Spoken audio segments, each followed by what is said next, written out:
Hola, je suis pas trop fan des commodités mais bonne année, tout ça tout ça. On se retrouve aujourd'hui pour la petite vidéo du mois. J'aime bien ce rythme de une vidéo par mois, je pense qu'en janvier il y en aura peut-être deux, enfin deux c'est presque sûr, peut-être une troisième. J'ai pas envie de mettre la pression donc vous verrez, il y aura pas de régularité, ce sera le fouillis comme d'habitude.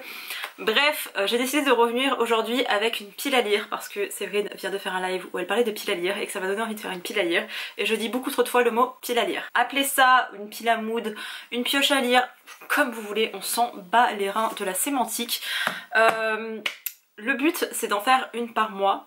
Enfin, pour le moment c'est mon objectif, mais peut-être qu'en février ça aura déjà changé, et de revenir à chaque fois sur les livres que j'ai lus le mois précédent, en sachant que je vais essayer de reprendre des updates lecture pour faire un petit focus sur certaines de mes lectures, parce qu'il y en a eu beaucoup et que j'ai pas de traces en fait. J'ai des traces dans mes carnets, j'utilise 2 carnets de lecture, on va s'en parler 5 minutes avant le début de cette vidéo, enfin avant qu'on rentre vraiment dans le vif du sujet de je vous montre des livres, je vous dis pourquoi je veux les lire et pourquoi ils me font trop envie, et pourquoi vous devez les lire aussi parce que... on partage tout ici. J'ai 2 outils pour mes lectures que j'utilise un peu différemment. Ma passion pour le bullet journal. Ça fait un moment que je répertorie tout sur mon bullet journal, c'est celui de cette année, donc je fais ça par catégorie. Genre mes lectures graphiques, il y en a eu beaucoup, donc il y a même une petite partie là, une partie dessous. Je mets les contemporains, les young adults, la romance, le thriller et la non-fiction. Et je crois que j'ai rajouté une catégorie cette année mais je ne me souviens plus laquelle. Et récemment j'ai aussi utilisé le carnet de lecture de Séverine. Donc ça c'était celui qui est sorti en 2022. Et pour 2023 il y a une autre édition que je vais vous montrer. Et en gros je me suis servi que des fiches de lecture. Ou je vais vous les montrer peut-être vierge, ce sera plus facile pour vous. Il y en a 300, je crois qu'on est passé à 200 maintenant sur le nouveau carnet. Voilà, vous mettez le nom de l'autrice, le titre, votre notation. Perso je me sers que du mois dans lequel je l'ai lu, je mets le titre et je mets un petit résumé et la petite notation. Et parfois j'ai pas forcément envie de faire de résumé. Ou voilà, genre là c'était les mangas, je savais pas trop quoi dire dessus, je garde quand même un petit souvenir, parfois j'écris des grands trucs, parfois c'est genre 2 phrases, ça dépend de mon mood, donc voilà. Et j'ai oublié de vous dire dans mon carnet de lecture ce que j'ai fait cette année et que je trouve bien pratique, c'est pour savoir combien de livres j'ai lu au mois, je me suis fait des petites catégories par mois, tout simplement. Je l'ai pas encore fait dans mon nouveau bullet journal, mais voilà. Genre je liste tous les livres que j'ai lus dans le mois et je note quand ce sont des romans ou des graphiques. Donc là j'avais lu par exemple au mois de mai 13 romans. J'avais un peu arrêté les réseaux sociaux à ce moment-là et j'ai plus lu. C'est aussi pour ça que j'ai arrêté YouTube pendant un temps et que je suis beaucoup moins régulière et que ça n'a jamais été mon but en fait de vivre de YouTube, de l'influence, etc. Donc c'est un peu con de se mettre autant la pression pour un truc qui est censé être un loisir et pas un complément de revenu ou un job à plein temps. Donc bref, j'avais mon petit bullet journal, mais comme on a changé d'année et que mon bullet était bien rempli, et j'aime pas changer de bullet dans l'année, à part si ça arrive, ça coïncide avec septembre, mais là il n'y aurait pas eu assez de pages et ça allait arriver en plein mois d'avril et ça m'aurait perturbé. Donc j'en ai acheté un nouveau, celui-ci venait de The Notebook Therapy et je l'avais un petit peu agrémenté, et celui-ci c'est un magnifique accent allemand, hein. Leuchtturm, ça doit pas du tout se prononcer comme ça. Que j'ai déjà commencé à remplir avec mes petites to-do list, mes petits calendriers, mes petits trackers et tout ça. J'aime bien, ça m'occupe, je le fais une fois dans l'année, voilà. Et encore une fois j'ai fait mes petites pages, donc la graphique j'ai mis 1 page et demie. Il y a romance, il y a contemporain, il y a non-fiction, il y a young adult et thriller. Donc c'est exactement les mêmes catégories que les dernières. J'aurais pu rajouter historique, mais historique je le mets dans contemporain parce que pour moi c'est un peu littérature blanche, etc. Donc voilà, je me sers de ce petit outil là et comme est sorti cette année, enfin techniquement il est sorti en 2022 pour qu'on puisse l'avoir sous le sapin, mais bref, c'est le carnet de 2023, le nouveau carnet de Séverine, dis-les bien ce livre, coproduit avec son mari. Il y a plein de nouveaux items, je vous laisse aller voir ça si ça vous intéresse, il coûte 10 € il me semble, 12 €, je ne sais plus. Franchement pour le travail qui a été fait, et c'est trop cool parce qu'on a participé à ça, donc ça correspond vraiment. Franchement c'est un objet que je trouve un must have, genre vraiment il faut l'avoir. Et il y a les petites fiches de lecture qui ne sont pas remplies alors que à l'heure où je vous filme ça on est le 4 janvier parce que je n'ai pas encore fini un seul livre. Et je vous ai fait une palle avec une dizaine de romans. Mais voilà, ça va être pareil, je vais remplir de la même manière et j'aime bien, c'est mon petit outil, ça me permet de me repérer. Cette fois-ci c'est un petit peu plus grand j'ai l'impression, enfin bref. j'aime bien. Donc on va continuer comme ça. Et comme je vous le disais, je voulais reprendre, enfin chaque début de vidéo, je vais reprendre les livres que j'ai lus. Pas faire de grand résumé, juste vous lister les bouquins que j'ai lus. J'en ai plein que j'ai mis en vente et qui sont partis et qui sont chez leurs nouveaux propriétaires sur Vinted. Du coup j'ai plus les bouquins en format physique, mais j'ai ma petite liste pour m'aider. Donc je vais vous dire, je vais faire la liste des romans que j'ai lus, enfin des livres de manière générale que j'ai lus en décembre, en sachant que j'ai lu 14 romans slash non-fiction je crois, et des petits plus, genre manga, un manga et un graphique, bref, je vous fais la liste. En décembre, j'ai lu Le Café du Temps Retrouvé, Crush of a Lifetime, le tome 5, 10 petits meurtres, The Sky Blues, Otaru. Faut peut-être que j'aille plus doucement pour la Pauline du montage qui va galérer avec toutes les couvertures. J'ai lu le tome 2 de Jefferson, le premier tome de Witch and God, j'ai lu Amagori de Aki Shimazaki je crois. Love Mix-Up, le tome 2, c'est un manga. Comment le prince Carden. J'ai pas mis le titre en entier, mais j'ai le livre. Regardez cette beauté, achetez-le, il est magnifique. Comment le prince Carden en est venu à détester les histoires. Qui était chouette. Vraiment, si vous aimez l'univers, lisez-le. J'ai ensuite lu L'année de grâce, L'île des femmes de la mer, Quelque chose de Corée du Nord, Les lettres chinoises, Le couplet d'argent, qui est un essai de Titu Lecoq que j'ai adoré, et Fille de la mer. Et je crois que c'est tout. Voilà. Ça c'est tous les livres que j'ai lus au mois de décembre, et là on repart sur de bonnes bases en janvier. J'avais commencé d'autres romans aussi fin décembre, mais j'ai rien lu entre la semaine, entre Noël et le jour de l'an. J'ai beaucoup bossé, il s'est passé pas mal de choses au travail et voilà. Bref, je vais vous montrer les petits livres que j'ai dans ma palle qui me font envie, et il y en a d'autres qui vont arriver parce que précommande, parce que je suis faible, parce que je me connais. Et il y a aussi les petits e-books, donc on va commencer par cette partie un peu dématérialisée, et ensuite je vous montrerai les bouquins en papier. Je me suis acheté récemment, hier en fait, et j'en ai lu la moitié, tout ce que je sais sur les soirées, les rencarts, les amis, le boulot, l'amour de Dolly Alderton. Je vous mets ici, c'est publié chez Mazarine. C'est un livre que j'ai beaucoup tourné sur TikTok anglophone, et là il a été traduit, je crois qu'il a été traduit en décembre ou en novembre, je sais plus. Et j'étais trop contente de tomber dessus parce qu'apparemment ça a été un bouquin que tout le monde qualifiait d'un peu genre random, et d'un seul coup genre waouh, mon dieu, incroyable histoire, leçon de vie, oh là là, je pensais pas que ça parlait de ça. Et c'est vrai qu'au début du bouquin, genre les 10-15 premiers pourcents, j'étais là, oh là là, je me fais chier, je sautais des passages, j'étais là, mais pourquoi j'ai payé 15 balles pour ça? Je l'ai acheté en e-book hein.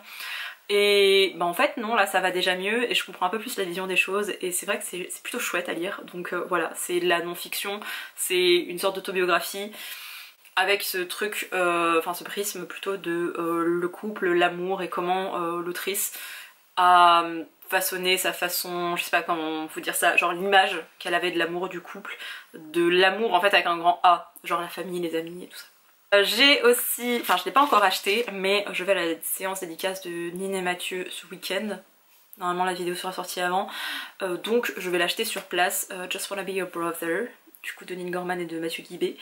Et j'ai hâte parce que j'avais adoré She's Falling for the Sky, genre le tome 1, coup de cœur. Vraiment, enfin, je crois qu'à l'époque j'avais pas dit coup de cœur, mais quand un livre te reste autant en mémoire et que tu te rappelles la façon dont tu l'avais lu, genre bouffé en 2 jours, le tome 2 en une seule journée je crois, voilà. Enfin je me souviens que les 150 voire 200 premières pages du tome 2 je les avais bouffées entre le soir et le lendemain, je m'étais réveillée tôt pour le lire, vraiment gros souvenir de lecture. Et quand tu te souviens de la façon dont tu as lu un livre, je pense que ça veut dire quelque chose. Donc soit la période de ta vie était traumatique et c'est normal que tu t'en souviennes, soit juste le livre était... genre il faisait partie de toi. Donc j'ai hâte, c'est un préquel de cette histoire, vous n'êtes pas obligé d'avoir lu She's Falling for the Sky pour comprendre. Perso je préfère lire les choses dans l'ordre, mais vous n'êtes pas obligé. J'adore la plume de Nine qui est très simple mais hyper accessible. Mathieu Guivet j'ai juste lu en co-écriture avec Nine, donc voilà, j'arrive pas à dissocier les deux plumes en fait quand je les lis. Anyway, hâte de la voir, hâte de le lire, hâte d'avoir le cœur brisé et de pleurer. J'ai aussi noté la sortie de À tout jamais de Colleen Hoover parce que le résumé me tente pas, sauf que c'est un Colleen Hoover et que je lis tous les Colleen Hoover traduits. J'ose pas encore sauter le pas en anglais parce qu'après ce sera à la fin de mois. Et mon début de... je commence à lire des romances en anglais et il y en a plein qui percent sur BookTok US et je suis pas prête à ça. Mais je l'ai noté, je l'ai pas encore précommandé, mais je pense qu'il y a moyen en fait que je le lise. Genre un jour où je suis pas trop bien, je veux lire une petite romance, Colleen Hoover en 3 heures c'est plié. Et il est question d'un enfant dedans, c'est tout ce que j'ai retenu. J'aime pas les enfants dans les histoires mais là... peut-être que ça va le faire. J'ai aussi, vraiment, j'adore l'autrice Louise May. Je sais pas si j'en ai beaucoup parlé ici. J'ai adoré La deuxième femme qui est très particulier, mais j'ai aussi beaucoup aimé Les ordres invisibles et je ne sais plus, bref, deux autres de ses romans. J'ai pas encore lu Embrun, il est dans ma palle depuis avril 2022. Je l'avais acheté un peu avant Les Quais du Polar. Voilà, je l'ai pas encore lu, mais j'aime bien avoir un Louise May de côté, on sait jamais. Sauf que le 11 janvier sort son nouveau roman. Séverine l'a moyennement aimé, mais j'ai envie de thriller français en ce moment, et Louise May c'est un peu une valeur sûre pour moi. Personnage féminin puissant, c'est trop bien fait, vraiment elle dénonce beaucoup les faits et c'est trop bien, j'adore sa plume et elle est incroyable, elle est française. Voilà voilà. Je pense que je vais l'acheter, peut-être en e-book pour le coup, mais je pense que je vais l'acheter. Et le dernier que je me suis noté, en fait j'hésitais entre deux livres. Soit j'achetais celui-ci, soit j'achetais cet autre livre, sauf que cet autre livre sortait aujourd'hui, à l'heure où je vous parle, et j'avais pas la patience. Genre hier j'avais envie de lire, et vous voyez je l'ai lu, j'en ai lu la moitié, donc ça veut dire ce que ça veut dire. Il s'agit de Si j'avais ton visage de Frances Cha. Je sais pas du tout, je crois qu'elle est coréenne en fait l'autrice, ou d'origine coréenne. Ça parle de l'esthétisme. C'est tout ce que j'ai retenu. En même temps, Si j'avais ton visage, voilà, de l'esthétisme et de la pression sociale instaurée par les standards de beauté coréens. Vous savez, j'adore la Corée, je dénonce beaucoup cette société parce qu'il y a plein de trucs qui vont pas, mais en même temps je suis admirative de la façon dont ça a été hyper vite et ô combien genre le peuple coréen a réussi à faire bouger les choses. Genre en 50 ans, la Corée s'est passée de presque pays du tiers-monde à ce qu'il en est aujourd'hui. Peut-être 70 ans plutôt que 50, mais bref. Voilà, ça m'intéresse. C'est pas publié dans une maison d'édition que j'ai l'habitude de lire en fait. C'est publié chez Hauteville. J'ai quelques bouquins d'Hauteville dans mes bibliothèques et dans ma palle, dans les deux.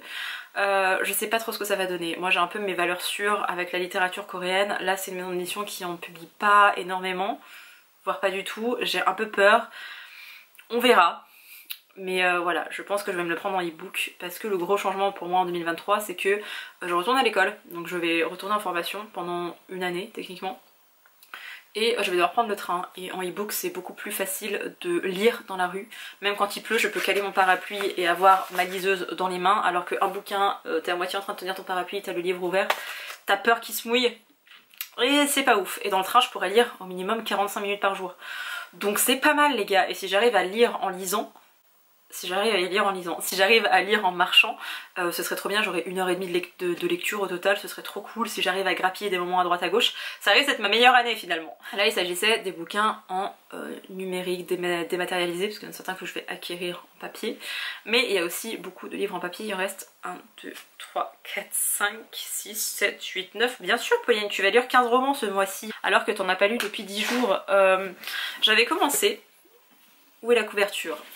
Regardez comme il est beau. Sous la porte qui chuchote, voilà, de TJ Klune. J'ai la couverture juste là. C'est juste que j'enlève mes jaquettes pour lire, pour pas les abîmer. J'en étais arrivée à pratiquement la moitié, sauf que c'était assez lent. Et à ce moment-là, j'avais pas envie de ça. Donc j'étais partie sur autre chose. Et après, je suis partie sur autre chose. Et sur autre chose. Et la littérature coréenne m'a happée complètement. Et j'avais plus du tout envie de lire un roman young adult / adulte de TJ Klune, mais j'aimais bien en fait, juste c'était un peu lent. Et maintenant que j'ai passé le stade de c'est un peu chiant, faut que ça s'introduise, etc. On va aller sur vraiment l'intrigue et qu'est-ce qui va se passer, et on va être sur un truc un peu plus intéressant. Donc je devrais le finir dans pas trop longtemps. Enfin il me reste genre 230 pages à lire, donc ça devrait le faire. J'avais aussi commencé ce bouquin là le soir du réveillon de Noël. Sauf que je l'ai commencé et j'ai été happée par un roman coréen. C'est de la littérature japonaise pour le coup. C'est A Love and Pop de, je prononcerai mal, Ryu Murakami. Voilà. J'ai commencé, mais j'ai vraiment juste commencé. Hein. J'en étais à 19 pages sur 189, ça va, 190. Ici on va parler des jeunes filles. Ce bouquin est vieux, je tiens à le dire parce que je l'ai trouvé en occasion, ça se voit un peu. J'ai trouvé en occasion, je le chargeais depuis un moment parce que Eva de la chaîne Twitch, parce qu'elle est surtout sur Twitch maintenant, Perfect Books, en avait parlé et elle l'avait conseillé lors d'un live de Séverine sur Lisons l'Asie, et il est sorti en 96. C'est assez vieux, mais on parle de prostitution des adolescentes, des lycéennes, et c'est tellement d'actualité au Japon et ça arrive de plus en plus tôt, et avec l'émergence des réseaux sociaux c'est encore plus important comme phénomène. Et je sais pas, enfin vraiment la littérature asiatique, j'adore, enfin Japon-Corée, c'est vraiment mes deux littératures préférées. J'ai un peu plus de chinois, un peu de vietnamien aussi. Voilà, j'y arrive petit à petit et celui-ci m'intéressait et je sais pas, il y a moyen que je le lise. Et il y a moyen que je le lise aujourd'hui parce que là il me faisait vraiment envie. En préparant cette pile, je me suis rendu compte qu'il me donnait très envie, donc on va peut-être le lire. J'adore lire des romances de Noël quand ce n'est plus Noël. J'en avais lu une en novembre je crois, non j'en avais lu deux en novembre et j'en ai pas lu en décembre parce que c'était le mois de Noël et que je n'aime pas lire de romances de Noël pour Noël. Ça n'a aucun fucking sens. J'ai même pas regardé mes films Netflix cette année, vous vous rendez compte? Je me suis sorti deux petits livres, je lirai pas les deux, mais je ne sais pas lequel me fait plus envie parce que ça dépend de si je lis le Louise May ou pas. Si je lis le Louise May, je pense que je vais partir sur Pull Moche, recherche partenaire pour Noël de Fanny Mijani. Je pense que ça se prononce comme ça. Ou petite romance de Noël très niaise mais qu'on adore, surtout Hugo, vraiment, je vous donne mon argent pour les romances de Noël, vous êtes excellent pour ça. Et même pour plein d'autres parutions, mais bon, on n'est pas là pour vanter Hugo. Et si je ne lis pas le Louise May, je lirai Qui meurt à Noël de Angelina Delcroix, qui a des avis assez mitigés en mode c'est sympa, mais la fin what the fuck. On m'a dit que ça, mais voilà, et apparemment c'est un truc un peu typique, un peu... Enfin, que fait souvent l'autrice, donc on verra ce que ça va donner. C'est une petite romance de Noël qui n'est pas forcément une romance, mais c'est un... C'est pas une romance, Pauline. C'est dans leur catégorie suspense, si je dis pas de bêtises, voilà, donc c'est une sorte de thriller. En même temps, la couverture toute mignonne, ça fait très Noël, donc je sais pas trop. Et il est question de suicide, de trouble de la personnalité, je ne sais pas lequel, et de meurtre. Est-ce que qui meurt à Noël? Mais ça peut être sympa, donc voilà, ça dépendra de si j'ai épanché mon envie de thriller. J'avais adoré Le joueur d'échecs de Stefan Zweig, que j'ai lu il y a des années, je l'ai vraiment adoré, je l'avais fait lire à mon oncle, et vraiment ça fait partie de ces bouquins, il fait partie de mon top 10, peut-être pas de mon top 5 parce qu'il y en a qui passent un peu avant, mais il fait vraiment partie de mon top 10 des livres que j'ai adoré, qui a marqué ma vie, et je m'en souviens encore maintenant. C'est incroyable vraiment, mais lisez-le, il était trop bien. Et dernièrement sur BookTok, a popé plusieurs romans de Stefan Zweig, enfin romans slash nouvelles. J'en avais acheté suite à ma lecture du joueur d'échecs, donc ça fait au moins 4 ans, 5 ans, et je les avais toujours pas lus, et là on m'a reconseillé, enfin genre on est venu me voir pour me dire Pauline t'attends quoi pour le lire? Donc Lettre d'une inconnue de Stefan Zweig, je crois que c'est une longue déclaration plus ou moins d'amour, de tout ce qui s'est... En fait pas forcément que d'amour, c'est un peu, on retrace l'histoire de personnes je crois. C'est ça, une jeune femme dans une situation tragique écrit à l'homme qu'elle a aimé passionnément depuis l'enfance pour lui rappeler son histoire. Franchement je disais j'allais lire lui aujourd'hui, mais ça se trouve je vais lire lui parce qu'en plus il est petit.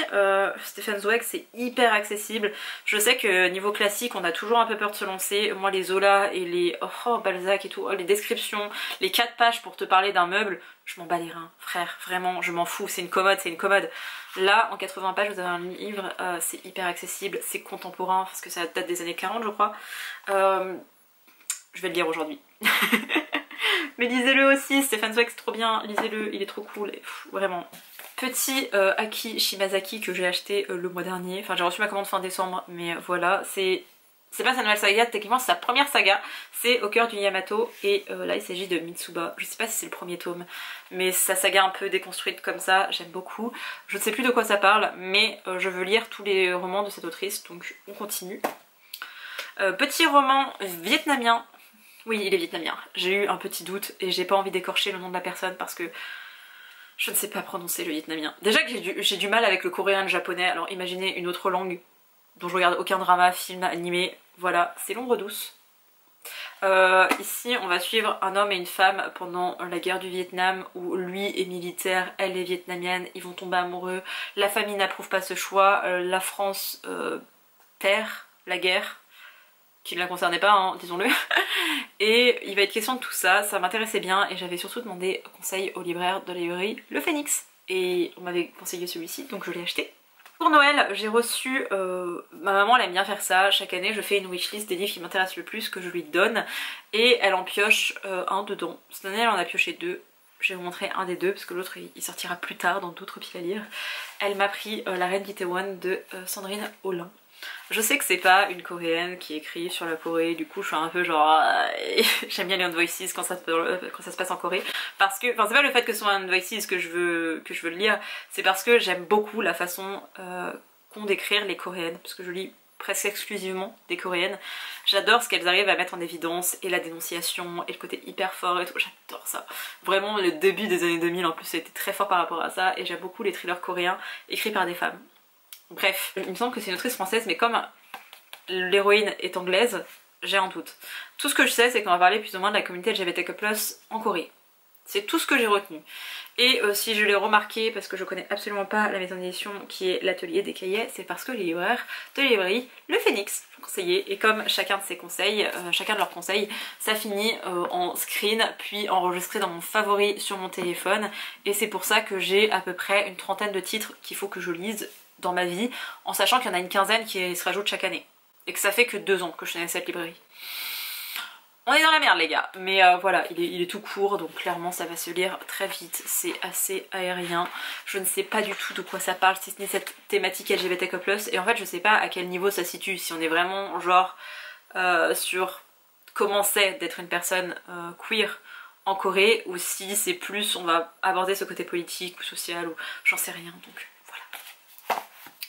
Et le dernier qui a rejoint cette pile à lire extrêmement grande et ambitieuse et impossible à réaliser, disons-le, il s'agit de Nous ne sommes pas libres de Tracy Chee. En plus, dernièrement, justement quand j'étais en train de faire ma petite wishlist pour ma maman pour Noël, j'ai écumé mes favoris et les titres qui me faisaient vraiment envie, et je me suis rendu compte que ce livre aussi, je l'avais repéré sur le blog de Nadège il y a un an, un peu plus d'1 an en fait, quand elle avait annoncé sa parution en VO, et bien j'avais déjà noté le titre en me disant oh ça devrait être super intéressant comme thématique. Et je l'ai acheté le mois dernier et je l'ai pas encore lu, donc il faut que je le fasse. En fait dernièrement j'ai vu des gens le lire et d'habitude ça me motive à le lire, et là ça m'a empêché de le lire. Pourtant j'ai pas vu leur avis, hein. Juste ils ont dit je le lis, j'ai fait ah bah si tout le monde le lit, j'ai plus envie de le lire. Je suis ridicule, on est bien d'accord, mais peut-être fin janvier. Mais il me tente bien aussi. Mais, Pauline, tu peux pas tous les lire aujourd'hui. Faut pas en commencer 40 pour en finir aucun. Mais oh là là, ça a l'air bien en fait. Ça parle des camps de concentration qu'on n'a pas appelé comme ça. Je ne sais plus comment ça s'appelait, mais bref. Ça équivaut à des camps de concentration aux États-Unis suite à l'attaque de Pearl Harbor. D'ailleurs, j'ai appris récemment, très récemment, que le prétexte de c'est l'attaque de Pearl Harbor qui a vraiment déclenché les hostilités entre le Japon et les États-Unis, c'est un petit peu faux. Genre la Mandchourie, tout ça... Je suis en train de développer une passion pour la Mandchourie. Ah, et je développe aussi en ce moment une deuxième passion dont je vous ai pas encore parlé ici, mais je sais que ça va prendre un degré trop important dans ma vie étant donné qu'on peut faire des petites peluches avec ça. J'ai commencé le crochet et j'aime bien, sauf que du coup quand tu fais du crochet, j'arrive pas à lire en même temps ou à suivre un drama ou ce genre de choses, je suis beaucoup trop focus. Je pense que je vais beaucoup faire de crochet dans les semaines à venir et je suis pas sûre de lire beaucoup. C'est aussi pour ça qu'elle est aussi ambitieuse ma pile à lire, genre vraiment essaye d'en mettre plein en me disant ouais vas-y fais-le, mais je suis pas très sûre de moi. Bref, c'en est tout pour cette immense et décadente pile à lire de ce mois de janvier. On se retrouvera normalement courant du mois pour une autre vidéo, mais au pire des cas on se retrouve au mois de février pour que je vous dise les bouquins que j'ai eu l'occasion de lire durant ce mois et les prochains que je lirai. Et il y aura d'autres parutions sûrement que je n'ai pas vu passer, et peut-être que je vais acquérir d'autres bouquins parce que je suis faible. Et voilà, je vous laisse, j'espère que cette vidéo vous a plu et je vous dis à bientôt. Bye!